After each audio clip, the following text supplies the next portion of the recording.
ساڵتان لەبێت بینەرانی کورسادیوز منەوە ڕۆتۆفیقم باڵقێم شەوی پانۆراما پێتان گەیشتینەوە بۆ قسە و باسکردن لەسەر هەوڵەکانی یەکێتی بۆ چارەسەرکردنی قەیرانەکان. هەمیشە زانین کە لە ڕابردووە لە ئێستاشدا یەکێتی نیشتیمانی کوردستان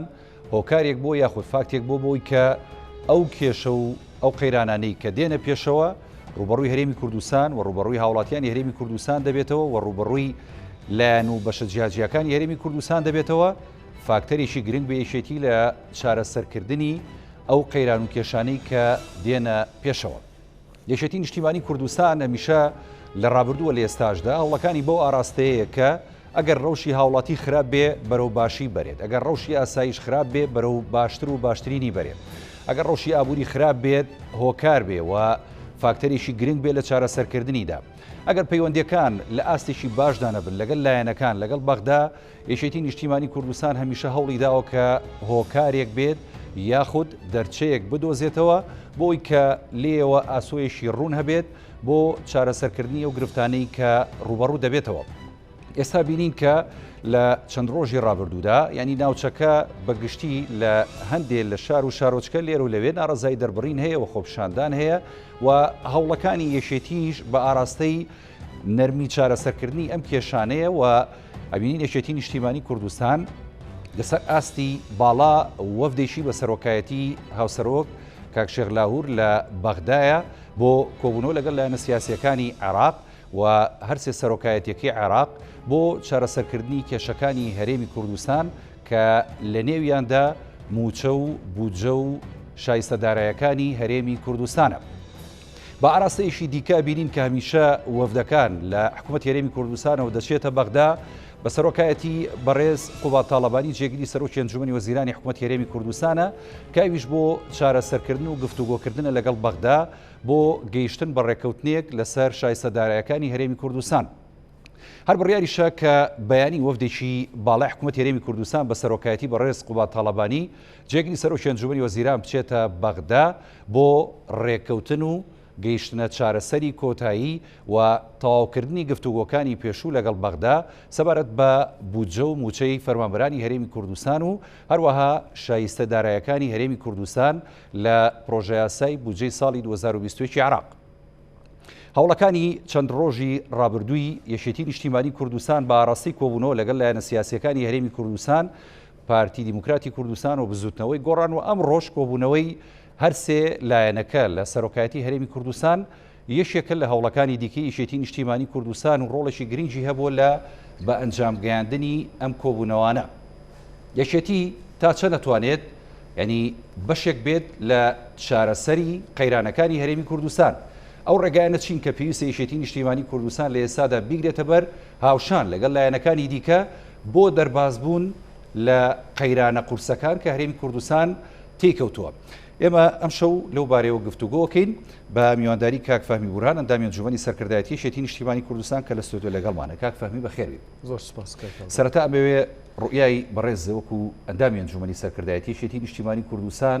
لەسەر کۆی ئەو ڕووداوانەی کە ئێستا دەگوزارێت لە هەرێمی کوردستان وەرەگرن. فەرموو. بەناوی خۆی گەورە سەرەتا مەوێت بەشداری بکەم لە ئەو ناخۆشیانی کە بەسەر خەڵکی کوردستانە هاتووە و پرسە بنێرم بۆ خاوەنی قوربانیان لە هەر لایەک بێت و من بڕوام وایە کاک هاوڕێ ئەمەی کە ئێستا ڕوئەدا لە کوردستانە خۆپشان دەربێت، هێزی ئەمنی بێت، هەر کەسێک بێت گرنگ ئەوەیە کووردا، گرنگ ئەوەیە ئەگەر ڕووداوێک ڕوویدا بێت ماڵەکەی ئێمە شێواوە. بۆیە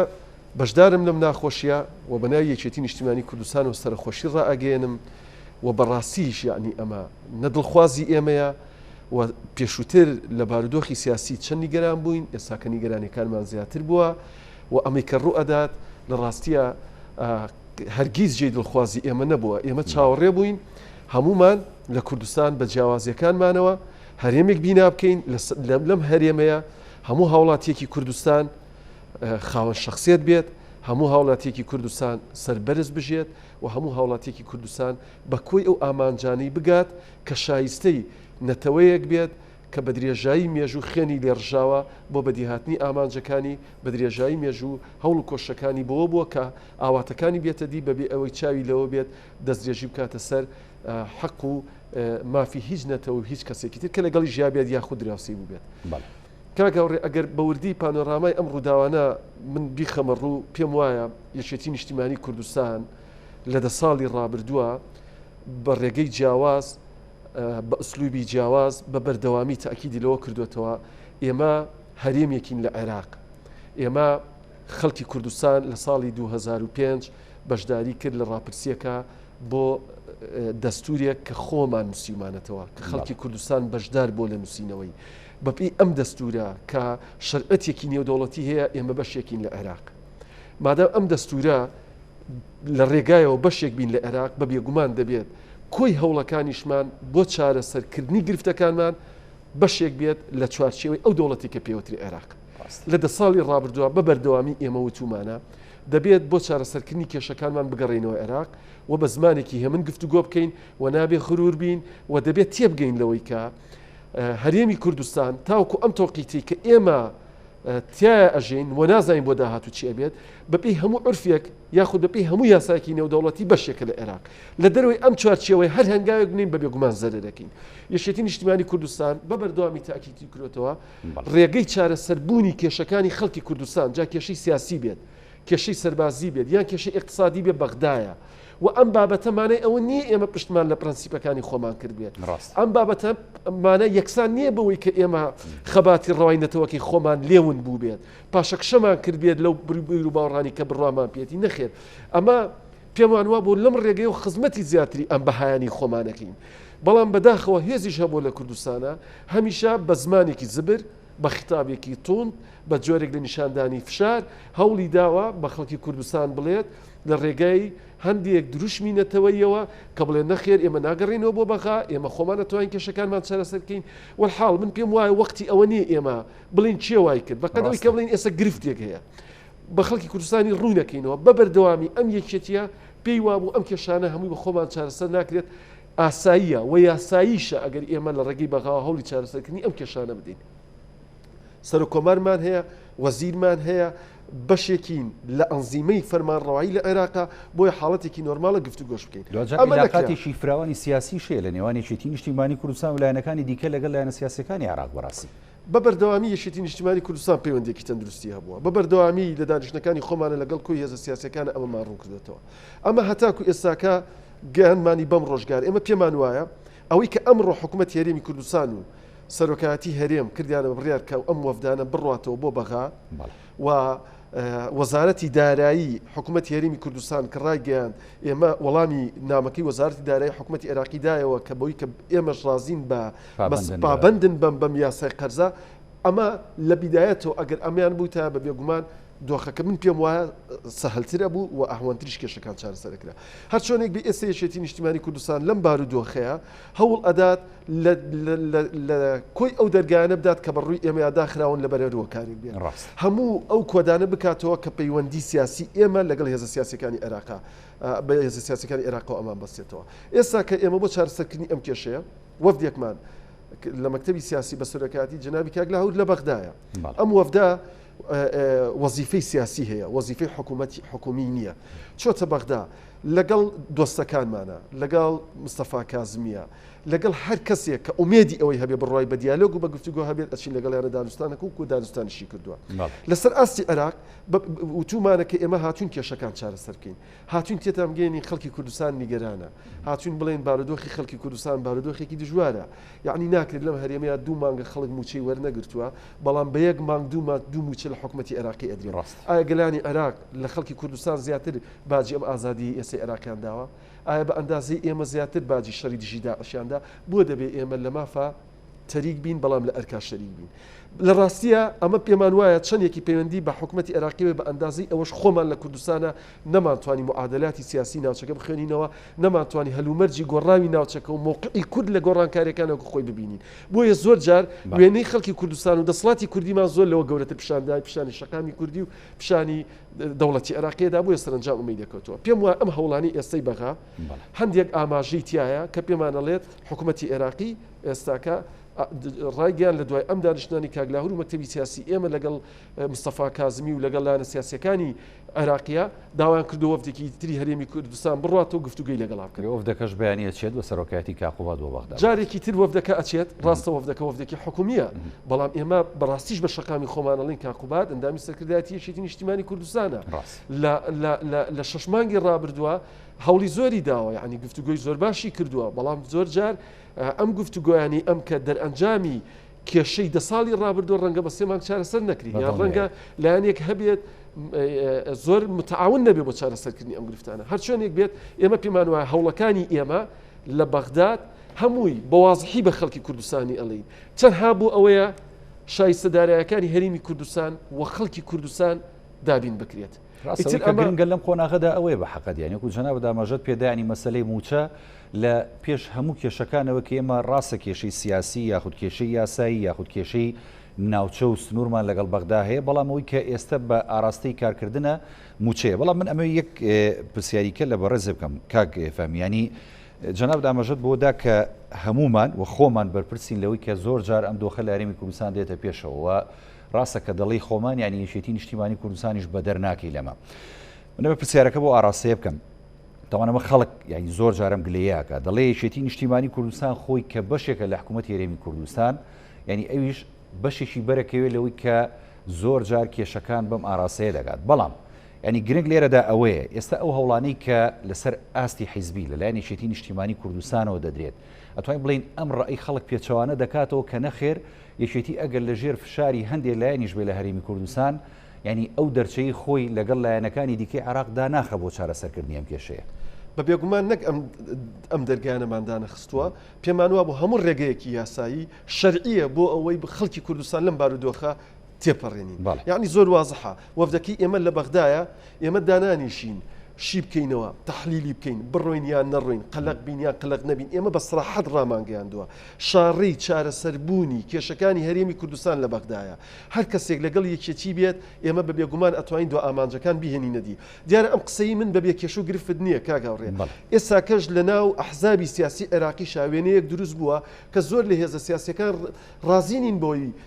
هەرێمی کوردستانەها بە ئاسانی بە شەبوجەی خۆی وەربگرێ، بۆ لەبەرەوەی بەریەک کەوتین، لەبەرەوەی هێزە سیاسیەکانی عێراقیش گلەییان لە خیتابی زبری بەشێک لە هێزە سیاسیەکانی کوردستان هەیە کاکە لە ئاستی باڵاوە قسەی دژوار ئەکرێ بەرامبەر بە حکوومەتی عێراقی. زۆر جار ژۆمان لە هەندێک خیتابە بێ ئینسانەگەر لە ماڵەوە دابنیشی ئاگەی لە ڕووداوەکان نەبێ ئەڵێ وەڵا دیارە ئێمە بەڕاستی ئەم حکوومەتی هەرێمی ئێمە هیچ گرفتێکی نییە، حکوومەتی عێراقی چارەسەری کێشە ئەکایان نایکەوە کێشەی خۆیەتی کێشە ئێمە نییە. یعنی هەندێک خیتابمان جۆ لێ بێ بە خیتابی ماڵێک ناچێت کە ئەم ماڵە شێواو بێت، بە خیتابی ماڵێک ناچێت گرفتی هەبێت، بە خیتابی ماڵێک ناچێت جیاوازی قوڵی تیا بێت. یعنی جۆر لە هەندێک خیتابە بێت بە هەرێمێکە چێت یاسا هەتا کولوتکەتیا سەروەر بێت، جیاوازیەکان بووبن بە نقطەی قووەت، زمانی زبری تیا نەبێت، خەڵک موچەی نەک دوو مانگ جارێک بێ نەدرا بێت، هەموو 28 ڕۆژێک موچی وەرگرت بێت. کاریگەری و خیتابە خزمەتی کوێی ئەم کاریگەری و کورسایی یەکێتی چییە لەو خیتابانەیە بەڕاستی؟ من پێم وایە خیتابی ئێمە خیتابێکی زۆری هە من بووە و پێم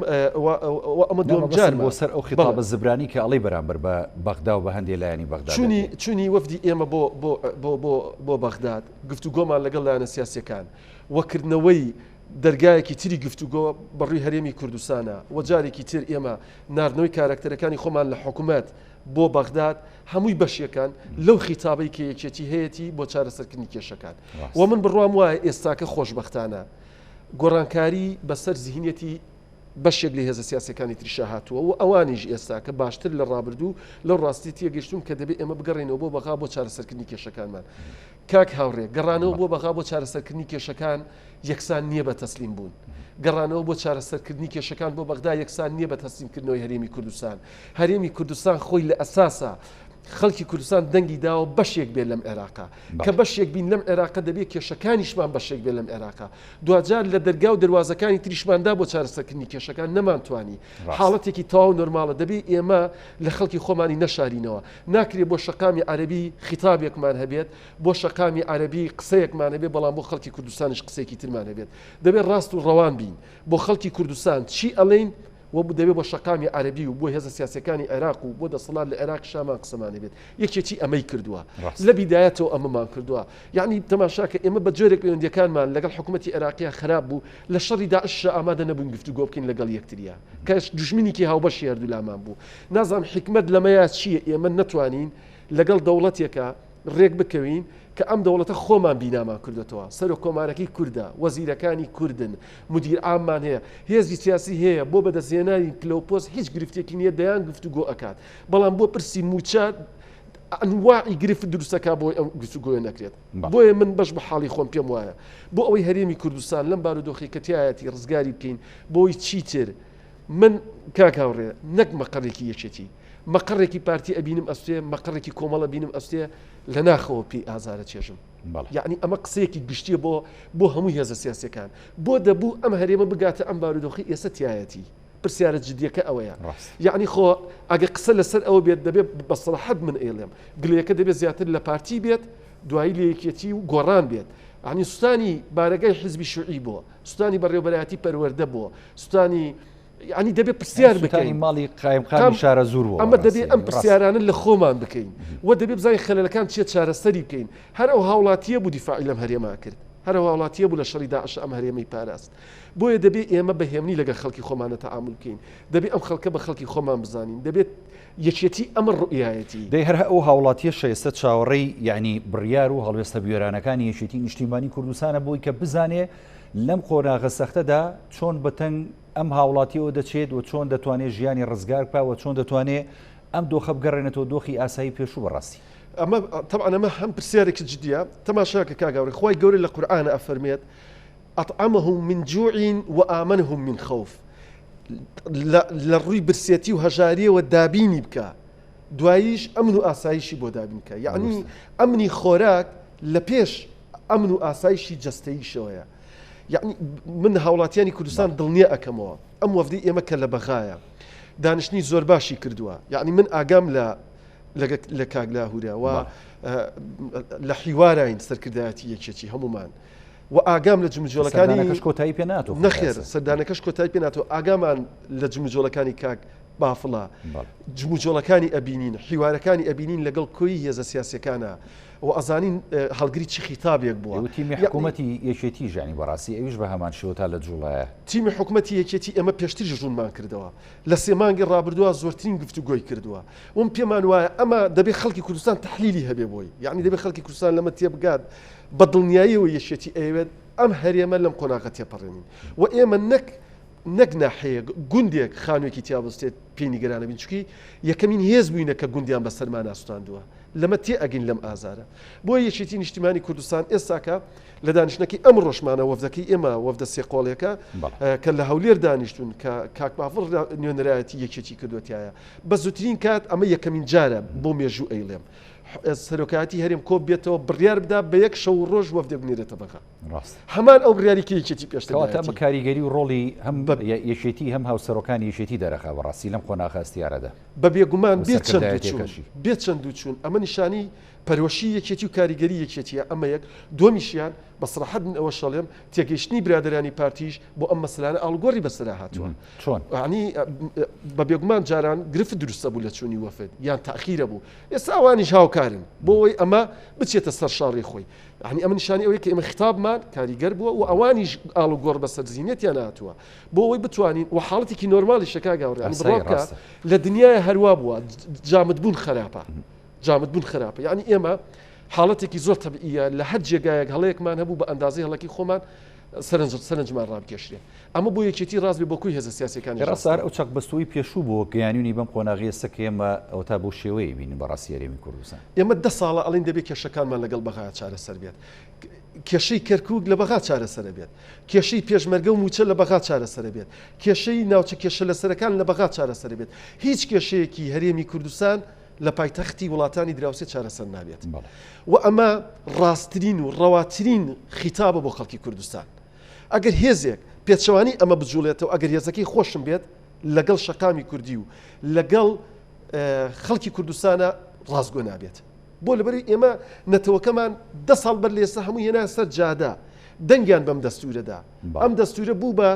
بوو بە نیزامێک کە لەسەر ئاستی عالم لە نەتەوەیە گرتوەکان دانرا و ئاعترافی پێکرا کە ئێمە ئەومان کردو بە بێگومان دەبێت ئەمە ئێستش بەم جۆرە بکەین. بۆیە من کاگاوڕێ پێم وایە خەڵکی کوردستان لە هەموو کاتێک زیاتر چاوی لە یەکێتی نیشتیمانی کوردستانە و یەکێتیش بڕوامان وایە خیتابەکەمان خیتابێکی هێمنە لە ئێش و ئازار و مەعاناتی ئەم خەڵکی خۆمان تێ ئەگەنچکی ئەمەش بەشێکین لەم خەڵکە یعنی ئەمە لە هەسارێکی ترەوە نەهاتوین ژیان و گوزەرانمان ژیان و گوزرانی ئەم خەڵکی خۆمانە هەوڵ ئەدەین ئەم بارودۆخە تێپەڕێنین داواش لە خەڵکی کوردستانەکەین هێمنتر بن بڕوا بکەن هەر کەسێک کە شەهید دەبێت لەم وڵاتەیە چ خۆپشاندەر چ کارمەندی حکوومەت و میری یعنی ئازارێکە بە جەستەی ئەم نیشتیمانەوە زۆر مەترسیدارە زۆر جار جۆمان لێبێت لە هەندێک هێز بەناوی معارەزە و هەندێک خیتابەدات بەڕاستی خیتابەکەی خزمەتی پرۆسەی معارەزە بوون زۆر قورسە یعنی ئێمە خەڵکمانەی لە شەڕی داعشا پارێزراوە بۆ پێشمەرگە بۆ ئەمڕۆ شەهید دەبێت ئەنی بۆچی ئەمەوە بەڕاستی ئەنی ئەمە جێگەی ئەسەفێکی قوڵەوە ئێمە وەکو یەکێتی نیشتیمانی کوردستان بۆ ئاراستەیە کارەکەین کە ئەم بارودۆخە تێپەڕێت و تاکو ئێستاش وەفدەکەمان لە بەغایە و بیریشمان نەچی ئەمڕۆ کاگلاهور یاریدەدەری وەزیری خارجی ئەمریکی بینیوە ڕاست هەم دڵنیای خەڵکی کوردستانەکەمەوە ئەم دیدارانە بۆ ئەوەیە کە لەسەر ئاستی نێودەوڵەتیش لە بۆعدی نێودەوڵەتیش ئێمە خەڵک بێنینێ بۆ ئەوەی زەخت و فشار لەسەر حکوومەتی عێراقی ویستم ئەو پرسە بکەمانی بەڕاستی کاکفامی جەناب بۆ کۆندامی سەرکردایەتی تا چەند ئاگاداری لەوەی کە ینی هەوڵەکانی یەکێتی بە ئاراستی چارەسکردنی قەیرانەکان دەیەوێت تەرەفی سێم بێنێتە ناو مۆزوعەکەەوە بۆی کە هەر هیچ نەبێت هەم فشارێک دروست بکات لەسەر حکوومەتی بەغدا هەم ڕقیبێکیش بێ بەسەرەوەی کە ئەگەر لە داهاتوو هەرێمی کوردستان توانی ڕێکەوتنی بکات لەگەڵ بەغدایە لایەنی سێهم بێ بۆ چاودێری ئەم ڕێکەوتنە بکات باش جێبەجێ بکرێت یعنی یەکێتی لەو ڕۆوە هەوڵەکانی بە چه ئاراستەیەکە بەڕاست من پێم وایە بینینی حکوومەتە نێودەوڵەتیەکان قورسڵگەریەکان و بینینی نوێنەری نەتەوەیە گرتوەکان بەشێکە لەم پرۆسەی کە تۆ باسیەکەیت ئەمانەوێت جارە پێش هەموو شتێک من پێم وایە دەبێت حکوومەتی هەرێمی کوردستان حکوومەتی عێراقی متمانە بگەڕێنەوە بۆ خۆیان ئەم بێ متمانەیە یەجگار خەتەرە و ئەوەی کە لە پەرلەمانی عێراقی شار ڕوویدا و ئەو خیتابە زبری کە لە دوای ئەو ڕووداوە لە هەرێمی کوردستان و ئاراسی حکوومەتی عێراقی و هێزە سیاسیەکان کرا ئەمە لێ دروست بوو عنی بەسەراحەت خیتابی زبر خزمەتی بەرژەوەندەکانی خەڵکی کوردستان ناکات یعنی با هیچ هێزێکیش پێی وان نەبێت زۆنێکی لەم وڵاتەیە ئارامە و هیچ گرفتێکی تیان نیە ئەمە بیرکردنەوەیەکی هەڵەیە ئێمە تەمەنا ناکەین هیچ زۆنێک لە وڵاتی ئێمە بچووکترین دەنگی ناڕزایی تیابێت ئەوەندە خەڵکمان خۆشبەخت بێ ئەوەندە خەڵکمان بەختەوەر بێت کە ئیتر خەڵک نەشتێتە سەر سنووقی دەنگدان و پێی وابێ ئەم دەسڵاتە هەتا قیامەت بمینێتەوە ئەوەندە ئێمە ئارزووی ئەمە ئەکەین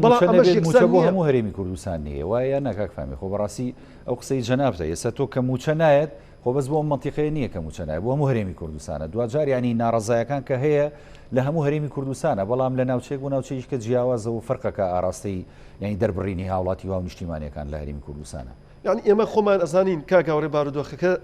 دژوارە و ئێمە وەکو هێزە سیاسیەکانی کوردستان ئەمڕۆ کۆبوونێتەوە بڵێنمان داوە کاری هاوبەشکەین بۆ تێپەڕاندنی ئەم قۆناغا ئەگەر وانە بێت بەڕاستی ئێمە قسەی جددیمان هەیە و توانای تەحلیلیشمان هەیە بۆچی لێرە وایە یعنی هەموو ڕووداوەکان وەکو خۆیە بینین بەڵام پێمان وایە قسەی زبر لەم دۆخەیە خزمەتی ئەمڕۆمان ناکات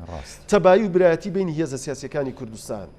و یەخیتابی هێزە سیاسیەکانی کوردستان یەکێتی و گۆڕان و پارتی و هێزە ئیسلامیەکان و بوونی یەک وەرەقەی هاوبەش ئێمە دەیان جار و چوومانە ئەگەر هێزێک لە پەرلەمانیشا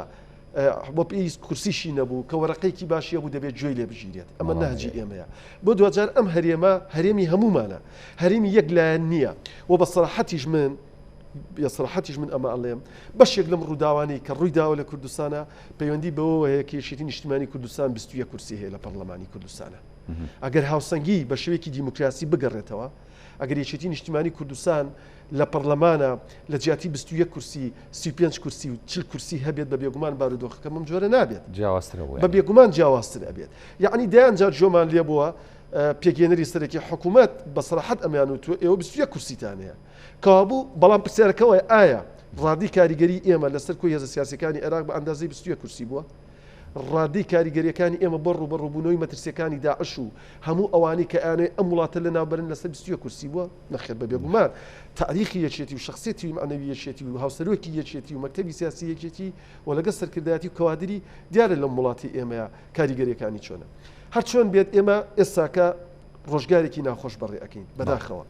و لەسەر ئاستی جیاواز یەکێکی دەستی کردو بە جموجۆڵی سیاسی خۆی و ئەم جموجۆڵانەی فرە ڕەهەندا و خەڵکی جیاواز ئەبینێت و سەردانەکەی هاوسەرۆکی ئێمە بۆ بەغدا هەندێک دەرگا و دەواازی کردوێتەوە نایشارمەوە لە چەند ڕۆژی ڕابردووە بینیمان نوێنەری حکوومەت بۆ کاروباری وزەبوو ئەگەر هەڵە نەبم بۆ کارباری دارایی بوو یان وزەبوو کە بەسەراحەت وتی بەغدا جوابمان ناداتەوە وتی چەندین جار پەیوەندیمان کردو بەغدا جواب ناداتەوە باشە کاگرێباز بوو پێم وایە ئەم قسەی کرد کە بەغداد جوابمان ناداتەوە ئێستا کە بەغداد چاوەڕی چوونی وەفدێکە کات بۆ ئێمە کات بۆ بەغدا کەواتەمە خۆی لە خۆی ینی کاریگەری ئەم سەردانانەی بە بێگومان کاریگەری سەرۆکانی یەکێتی و بەرپرسانی باڵای یەکێتی بۆ بەغدا کاریگەری هەیە بە بێگومان ئەمە پەیوەندی بەو چوونەی ئێمەوە هەیە و لەگەڵیشیا سەرۆکایەتی هەرێ ئەمڕۆ کۆبوونەوەیەکی کردووە بە پێی زانیاریەکانی من کۆبوونەوەکە کۆبوونەوەیەکی باش بووە بڕیاریان داوە هەر سێ لایەن جیاواستر لە ڕابردوو بچنە گفتوگۆوە و بەڵێن درراوە ئیلتیزام کەن بە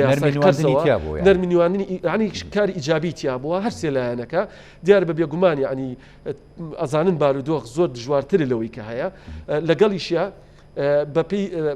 ڕەزامەند بوونەکە ئیلتیزام بە یاسای قەرزەوە بکەن و بە بێگومان ئەو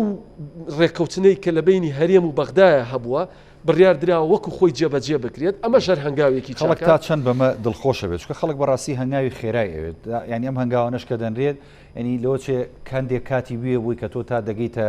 ڕاستە ئێستا وەفدەکەەوە تا بە خێرای بەیانی دەچێتە بەغدا بە سەرۆکایەتی کاقوباد یانی جێگیری سەرۆکی ئەنجومەنی وەزیران بەڵام دوجار پێدوانی ینی خەڵک چاوەڕێی شتی خێراترەکە لە حکوومەت هێرێمی کوردستان و لە ناو لایەنەکانیشان لە یەکێتی نیشتیمانی کوردستان هەموو پرۆسەیەک جۆرێک لە پشت درێژی پێویستە یعنی من ئەزانم زۆر خەڵک چاوەڕێی کرد و پشیشی درێژ بوو بەڵام ئەمە شتێکی ئۆتۆماتیکینی ئەم وەفدە بەیانی بڕاتوکەی کێشەکان چارەسەرکە بەڵام ئەوەی کە گرینگە ئاماژەکان ئاماژی ئیجابیترن لە سێ ڕۆژی ڕابردوو ڕووداوەکان پێمانەڵێن گفتوگۆکان لەگەڵ بەغدایە مەسارێکی ئارامتر و ئاراستەیەکی جیاوازتری گرتووە ئێمە بە سەراحەت ئەیڵین هێزە سیاسیەکانی عێراق خۆیان فشاربوون لەسەر مستەفا کازمی کە پێیان وتووە ڕازی نابین بەوەی کە بەشە بوجێ هەرێمی کوردستان بنێرێ بۆیە یەکێتی نیشتیمانی کوردستان و هاوسەرۆکەکەی ئەچێ لەگەڵ هێزە سیاسیەکانە کۆ ئەبێتەوە بۆی قەناعەتیان پێ بکات لەوەی کە بەشە بوجێ هەرێمی کوردستان بنێرن واتە ئێمە لە عێراقا لەگەڵ زیاد لە دەسەڵاتێکا دەبێت تەعامل بکەین و منطقی سیاسیش بەم جۆرەیە مستەفا کازمی خۆی لە حکوومەتێکایە ئەم حکوومەتی هەڵبژێراوی خەڵکی عێراق نییە ئەم پیاوە ڕاستە ڕئیس وزرای بەپێی دەستور خاوەن دەسەڵات و خاوەن قەرارە بەڵام لە عێراقا ئەنواعی معادلاتی سیاسی تر هەیە بۆەوەی ئێمە بتوانین ئامانجەکانمان بێنەدی هەم دەبێت لەگەڵ مستەفا کازمیە لە حیوارابین هەم دەبێت لەگەڵ هێزە سیاسیەکانی تریشا لە حیوارابین لە پەرلەمانیشا دەبێت بە هەمان شێوە هێزە سیاسیەکان یەکسانن بە پەرلەمان یعنی پەرلەمان نوێنەراتی هێزە سیاسیەکانەکەن بەڕاستی و دەبێت ئێمە پرسیارێک لە خۆمان بکەین و خەڵکی کوردستانش حەقی خۆیەتی ئەو پرسیارە بکات ماڵی شیعی هەتاکو دوێنێ دۆستی مێژووی ئێمە بوون هەتاکو دوێنێ لە یەک سەنگەرا بوون بۆ دەبێت ئێمە ڕەخنە لە خۆمان نەگرین هەر گلەی و گازندە لەوان بکەین و کەموکورتی ئەوان ببینین ماڵ شیعی بۆ جۆرە تەعامل لەگەڵ ئێمە یاکەن ئەگەر نەتیجەی بەشێک لە خیتابی ئێمە و هەندێک لە شێوازی سیاسی ئێمە نەبێت کە زیانی بە بەرژەوەندیەکانی ئەوان گەیاندووە من پێم وایە ئەو کاتە سیاسی لە عێراقا سیاست ئەتوانێت دو ئەرکەکانی بێنێتە دی کە ئێمە وەکو هەرێمی کوردستان بتوانین بەرژەوەندیەکانی خەڵکی کوردستان بپارێزین و ئەم بەرژەوەندیانە جا لەگەڵ هەر کەسێکایە بۆ من گرنگ نییە بۆ من گرنگ ئەوەیە بەرژەوەندیەکانی خەڵکی کوردستان بەدی بێت و پارێزراو بێت جا ئەمە لەگەڵ لانی شیعەیە کە دۆستی مێژووی ئێمن یاخود لایانی سونیە ئەگەر ئێمە تەمان بەرژەوەندیەکانمان هەم بەرژەوەندی اقتصادین هەم بەرژەوەندی سیاسین هەم بەرژەوەندی نیشتیمانین بۆیە دەبێت ئێمە بۆ داهاتوو بەم جۆرە سیاسەتی خۆمان بینا بکەین گرینگە بەرژەوەندیەکانی خەڵکی کوردستان بەدی بێت جا بە چه ئالیەتێکە و بە چه شێوازێکە ئەمە گرنگ نییە بەقەت ئەوەی کە پێویستە ئەمنی ئاسایشی ئێرە و ئەمنی خۆراکی ئێمە لەم هەرێمەیە پارێزراو بێت ڕاستیشی حاشاڵنەگر هەیە کە زانین هەمومان ینی بمانێت و نەمانێەوە دۆست و نەیار بێت و نێوێ یەکێتی پێگەیەکی جەماوەری فراوانی هەیە لە هەموو هەرێمی کوردستانە یەکێتی نیشتیمانی کوردستان چۆن ئەتوانێت ینی ئەم پێگە فراوانی بەکاربێنێ بە تایبەتی لە ئێستاە لە نێو خەڵک و لە نێو کەسایەتیەکان و لە نێو ڕیسپی و پیاوە ماقوڵان و پیاوانی ئاینی بۆی کەریج نەبێت ئەو قەیرانە قورسانی کە لێسادا ڕوبەڕووی هاوڵاتیان بۆتەوە و ئەو دۆخە دژواری کاتۆتە پێشەوە بتوانێت بە ئاراستەیەکی چارەسەر و هێمنیانەوەکو جەناب تەڵێیت بەرەو چارەسەرکردن بەرێ من پێم وایە یەکێتی زیاد لە ئەرکێکی لە ئەستۆیە یەکەم ئەرکمان ئێمە وەکو یەکێتی نیشتیمانی کوردستان بڕوامان وایە خۆپشاندان دەنگی ناڕەزایی میدیای ئازاد هەمووی بەشێکن لە وەزیفەی کۆمەلگەی مەدەنی ئەمانە ئەگەر هەر دەوڵەتێک ئەمانی تیان نەبوو من پێم وایە ئەو دەوڵەتە ناتوانێت پێی بوترێت کۆمەڵگەیەکی کراوە بەڵام ئێمە ئومێد ئەەکەین ئەم دەستەواژانە دەستەواژەی یاسایی بن و توندوتیژی لێ نەکەوێتەوە بۆ ئەوەی نەتەوەکەمان لەمە زیاتر زەرمەند نەبێت خاڵێکی تر ئێمە بۆ ئەوەی بتوانین ئەم نفوزەی خۆمان بەهێمنی بەکاربێنین پێم وایە لە زیاد لەلایە کۆکارمان کردو هەر بە نمونە ئێمە دوێنێ وەفدێکی زانایانی ئاینی ئیسلامی کوردستانمان لابووە و پێمان وایە زانانی ئاینی ئیسلامی کوردستان ڕێکخراوێکی خاوەن پێگە و خاوەن شخصیەتی معنەوی و ڕێکخراوێکی ڕێز لێ ژیراون لە کۆمەلگایە دانیشتنەکەمان بۆ ئەوە نەبوو ئێمە حیزبەتیان لەگەڵ بکەین دانیشتنەکەمان بۆ ئەوە بووە کە داوایان لێ بکەین ئارامی ئەم وڵاتە بپارێزرێت و داوا لە خەڵک بکرێت و داوا لە هێزە سیاسەکان بکرێت نە هێزی سیاسی توندوتیژ بێت و نە هاوڵاتیش توندوتیژ بێ بەرامبەر دام و دەستگای حکوومەت و حیزبی ئەمە دیوێکی تر ئەم شخصیەتە معنەوەیی یەکێتی هەمیشە ویستمانە بە ئارامی بە خەڵکی بڵێن برادران هاوڵاتیانی کوردستان تەنها هی یەکێتی هێزێکی دەسەڵاتدار نییە ئەمە چەندین جارە یەکێتی تاقی ئەکرێتەوە بڕوا بکەن بڕوامان بەم خۆپشاندانە هەیە یعنی ئێمە ینی ئەمە بە بەشێک لە ئەرکی ئەخلاقی خۆمانی ئەزانین بۆیە داواشتان لەکەین لە پاڵیا با دۆخێک دروست نەبێت کە خەڵکی تر دەسیتیە وەربدات کە خەڵکی تر ئەم داوەڕەوانی ئێوە بۆ ئامانجی ناڕەوا بەکاربێنێت با من نمونەیە کردووە بێن وەکارڕێ فەڵەستینیەکان هەتاکو ئەو کاتی بەردیانە گرتە ئیسرائیلیەکان هەتاکو ئەو کاتی قۆچەقانیان بەدەستەوە بوو داواکەیان ڕەوایە بە بێگومان عەتف و سۆزی کۆمەڵگەی نێو دەوڵەتیشیان لەگەڵا بوو بەڵام کاتێک لە ڕێگەی خەڵکی تونڕەوەوە ئالیەتی خەبات گۆڕا لە قۆچەقانی و لە شەڕەبەردەوە بۆ تەقینەوە و خەڵک کوشتن خۆ هەرو داوەڕەوایە بوو بەڵام کە ئالیەتەکەی گۆڕا بۆ ئالیەتێکی ناڕەوە سۆز و ئەفی کۆمەڵگەی نێودەوڵەتیشیان لە دەستی خۆیان کردەوە هەر باشترین نمونەش ئەو ڕاگەنراوەکەی یۆنامیە لەسەر ئەو بارودۆخی کە هەیە سە لە هەرێمی کوردستانەوە ڕەتیەکاتەوە تا ڕادێگانی ڕاگەنراویشی یۆنامی لەوبارەوە بەڵێ ڕاستە کەوابوو ئێمە دەبێت چی بکەین ئێمە دەبێت بڵێن داواکاریەکان ڕەوان دەبێت ئالیەتی ڕەواش اختیار بکرێ بۆ بەدیهێنانیان خەباتەکە ڕەوایە دەبێت ئالیەتی ڕەوا بکرێتە ینی کاری بۆ بکرێ بۆ بەدیهاتنی ئەو ئامانج و ئەو خەباتە ڕەوایە و ئێمەش وەکو یەکێتی بە دڵنیاییەوە بەشێک ئەبین لە چارەسەرکردنی ئەم گرفتانەوە هەوڵەکانی ئێمەش وردە وردە سەرەتاکی دەرکەوتووە هەرچەند ئێمە لە ڕاستی شائڵین 10 ساڵە ئێمە ئەڵین با لەگەڵ بەغایە بەهێمنی کێشەکانمان چارەسەر بکەین و هەڵبەتە ئەم قسەی من یەکسان نییە بەوەی کە با هیچ لایەنێک ئەم قسەی من وا تەفسیر نەکات پێمان وابێ بچینە بەغاش شەو بچینە بەغا بەیانی کێشەکانمان چارەسەر بێت نەخێر ئەبەدەن شتیوانە خەباتی ئەوێ کۆشی ئەوێت هەوڵی ئەوێ خەڵکی ئەنسووری لە بەغا هەیە خەڵکێکی ئێستاکەش